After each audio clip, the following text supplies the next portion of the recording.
नमस्कार, मी पंजाब डक. आज राज्यातल्या सर्व शेतकऱ्याला सांगू इच्छितो पासून राज्यामध्ये म्हणजे 30 तारखेपर्यंत भाग बदलत काही ठिकाणी मुसळधार, कुठं रिमझिम, कुठं ओढे नाले वाहतील असा पाऊस पडणार आहे म्हणून हा अंदाज लक्षात. पण शेतकऱ्यासाठी सगळ्यात आनंदाची बातमी म्हणजे खूप शेतकऱ्याचे फोन येत होते पाऊस कधी उघडत आहे, कारण की शेतकऱ्याचे रानं दुरुस्त करायचे राहिले.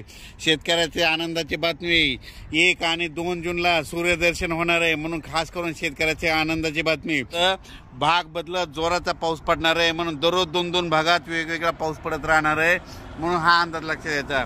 सांगायचं झालं तर हा पाऊस म्हणजे 24, 25, 26, 27, 28, 29, 30, 31 पर्यंत सगळ्या राज्यात महाराष्ट्रामध्ये भाग बदलत पडणार आहे म्हणून हा अंदाज लक्षात यायचा. मात्र 1, 2, 3 तारखेला राज्यात सूर्यदर्शन होणार आहे म्हणून ही खास करून शेतकऱ्याची आनंदाची बातमी. आणि राज्यातल्या सर्व शेतकऱ्याला सांगू इच्छितो की उघडल्याच्या नंतर तुम्ही तुमचे शेतं रोटावेटर, कल्टिवेटर करून आपण आपली शेतं तयारीत ठेवा, कारण की राज्यात परत मान्सूनचा पाऊस कधी येणार आहे त्याचा मी व्हिडिओ नंतर देणार आहे. पण राज्यात मात्र 30 तारखेपर्यंत काही ठिकाणी मुसळधार पाऊस पडणार आहे म्हणून हा अंदाज लक्षात यायचा.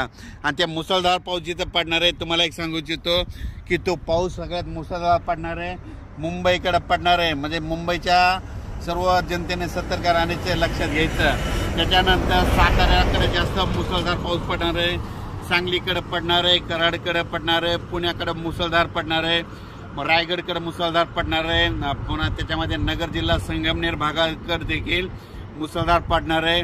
कोकणात सगळ्यात जास्त अतिवृष्टी होणार आहे. त्याच्यानंतर कोल्हापूरकडे मुसळधार पडणार आहे. सातारा त्या कोकणपट्टीमध्ये अति मुसळधार पाऊस पडणार आहे म्हणून हा अंदाज लक्षात. त्याच्यानंतर परत हा पाऊस म्हणजे भाग बदलत पुन्हा मराठवाड्याकडं, विदर्भाकडं असा दररोज वेगवेगळ्या भागाकडे जाणार आहे.